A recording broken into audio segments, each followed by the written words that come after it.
In today's video, we're going to be checking out the Diamond Select Disney Store exclusive Spectacular Spider-Man.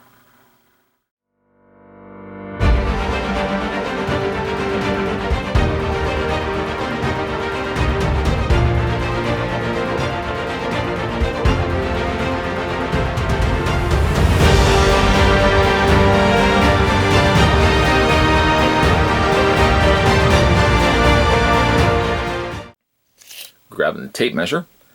Spider-Man is 7 inches, almost exactly 7 inches. Now granted, I've kind of spread the legs a little further out, which would take him just a little over 7 inches, but it's pretty close enough to say he's 7 inches in height. The figure comes with accessories one would expect to find with Spider-Man, but then he gets a couple of extra cool things as well. We'll look at those in a second, but before we do that, let's have a look at Spider-Man, which is an older figure. I believe I have actually reviewed this figure before, and if memory serves me, he may have come with a green smashed car. I'll have to kind of go back and check my previous videos to see if that is the case. So we have received this particular figure before, again with some extra trimmings there that really add to differentiating this guy from his original comic book store release. So as it goes for Spider-Man, let's get some close-up looks at the figure here, which relies on a more classic, tried and true color scheme for Spider-Man. I absolutely love the blue that they've used for this costume, and equally so for the red. Paint is pretty clean for the most part on the figure. You get a couple of areas, granted, where the webbing never gets 100% unscathed by, the extra paint. That's usually webbing might be slightly off, or in this case, webbing's clean, but then you've got a couple of little specks here of paint, blue down there as well. Other than that, I don't really see too much in the way of quality issues with the paint application. Spider-Man is usually one of the biggest culprits when it comes to messy paint, but I'm pretty happy with how this one turned out. Mileage may, of course, vary as you get one figure over the other. Yours might have a little bit extra, and actually I'm pretty lucky that this one turned out pretty good.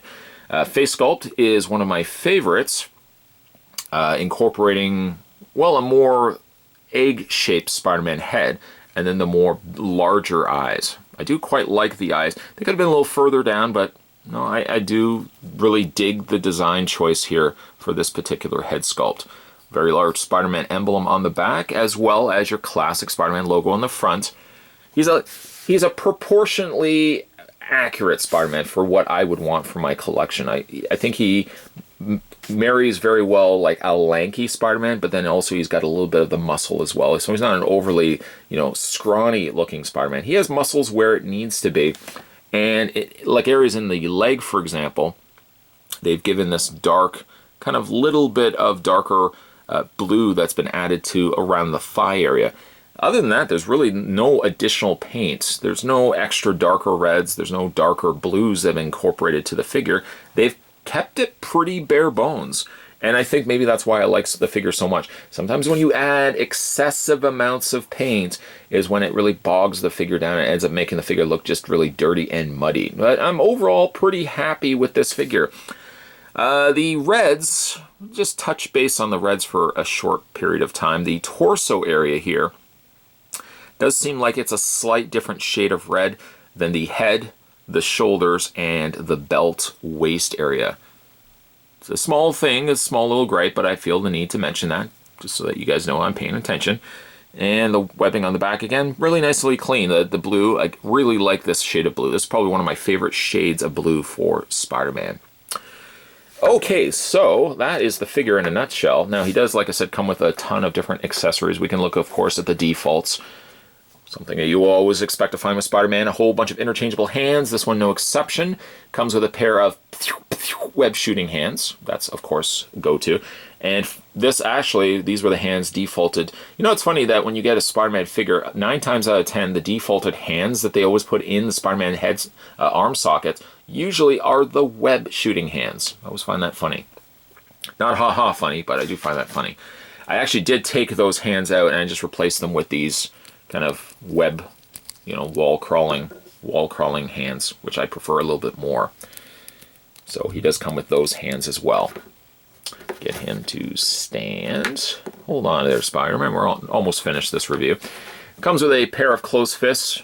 Yawn, a little boring, yes. Not really much you can be doing with closed fists, but they come included with closed fists. And then he gets a pair of open hands, partially open hands. I say partially because there's like a little slit in between the four fingers and the palm of the hand. This one not as much, but this one here. Then we get to the goodies. For starters, Spider-Man comes with a little camera. Dated in its appearance, yes, because it has the very giant flash on the top. It definitely looks like something you would see from the 80s, but I do really like that. I guess 90s could also have had a camera such as this. It comes with a strap, and the strap is softer, but doesn't have nearly as much the soft, flexible nature of it that I wish it could have had.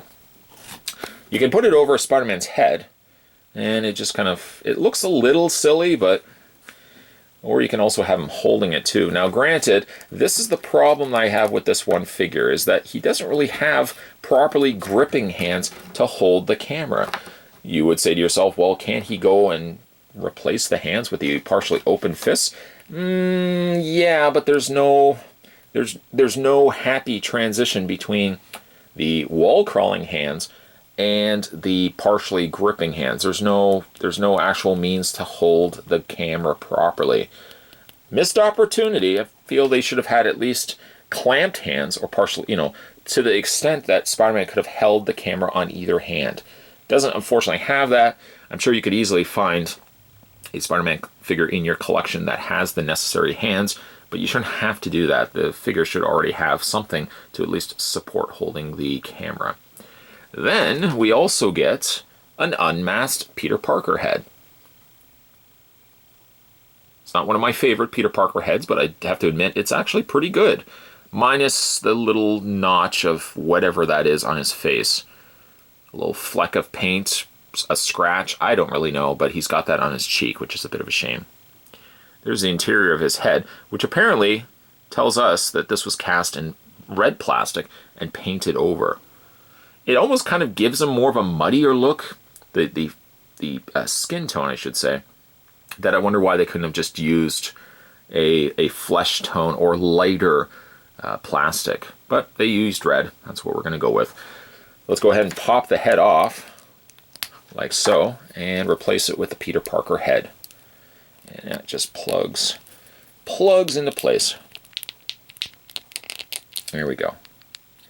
Now, some may say it does give him a bit of a longer neck. I may have to agree with that. The neck does seem a little longer. It doesn't seem as long when it gets to Spider-Man's head, because maybe I guess his head is a little bit longer anyways. But it does make the neck look excessively longer when you've got the Peter Parker head in place. To go along with that, now you may ask yourself as well, you've taken the mask off. What's Peter going to do? Where is this mask this whole time? Don't worry.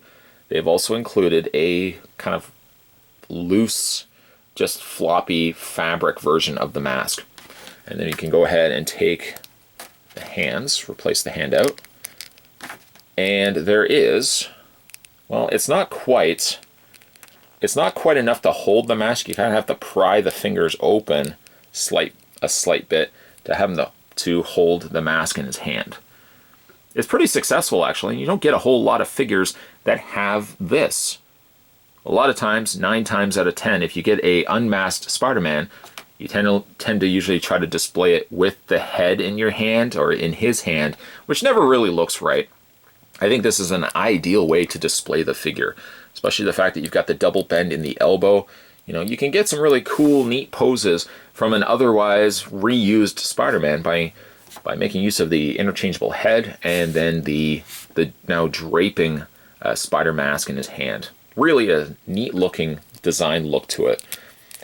Let's have a look at his posability, shall we? His head rotates all the way around, and he's got the hinge up and down because he's got the universal joint. Yes, I know the neck does look excessively long. There's not really much we can do about it. Universal joints on the arms, they rotate all the way around. He has a swivel on the bicep, double hinge on the elbow, and then he's got the rotation and hinge back and forth on the hand. When you get to the upper torso is on a ball joint. It is also an older figure, waist swivel by the way. It is an older figure, so it doesn't have a ball joint. Instead, what it does have is it has that weird awkward joint where you can see that the joint's right there, so the leg can move forward. the leg can't really move out until you rotate this to the side, and then bazinga, Spider-Man now can kick to the left or to the right. I guess your right, looking at the camera. Double hinge on the knee, by the way, and he's also got a hinge and rotation in the foot. Not to mention, he's also got the cut in the boot, so you can also rotate the legs and swivel them there as well. You get a lot of different options when displaying this particular figure. Disney Store exclusives tend to usually fall into two different categories. One, a brand new, newly developed, newly sculpted figure, or a figure such as what we see with Spider-Man here, which was an existing older Spider-Man figure, and they simply have added some bells and whistles. Regarding the bells and whistles, I think the interchangeable unmasked head is a really nice head sculpt for Peter Parker. Granted, it does look like the neck gets a little longer once you swap out the head sculpt. I do also really like the draping unmasked mask that he can hold in his hand, and I like the camera. The negative strikes to this figure, except for excluding, of course, the neck that we've already talked about. I love the mask, and I like that he can hold it in his hands. I wish he could have also held the camera in his hand, just as simple as he could hold the mask. The hands supplied just don't simply have the means to properly hold the camera, and draping it over his head is the other problem I have with this. The camera straps are just not long enough that it does fall on Spider-Man's torso in a very unnatural way. If the straps were a little bit longer, then the camera could have draped a little further down, about mid-torso, which I think is the natural place where this camera could have sat. Also, allowing little hinges on the straps of the camera, I think you could have also swiveled the camera forward so that the camera would have draped parallel to his chest and draped naturally. A lot of that, again, is the camera design. Straps could have been a little bit longer, the camera could have draped a little further down on Spider-Man's torso, but I do really overall like this figure. The head sculpt is really good, and especially I like the unmasked mask that you can put into his hand. So it's a win-win for this figure. Few strikes, yes, but generally a win-win for Spectacular Spider-Man.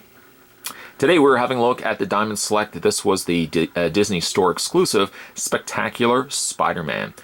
If you guys haven't a chance yet already to hit that little subscribe button down below, what are you doing? What are you waiting for? Hit that little subscribe button. You'll never miss a beat when it comes to future videos. And of course, if you want to check out some previous Marvel Select figure reviews, I've got a playlist on the channel that you can go back and watch at your viewing pleasure as well. As always, guys, thanks for watching as you always do. I'll see you next time.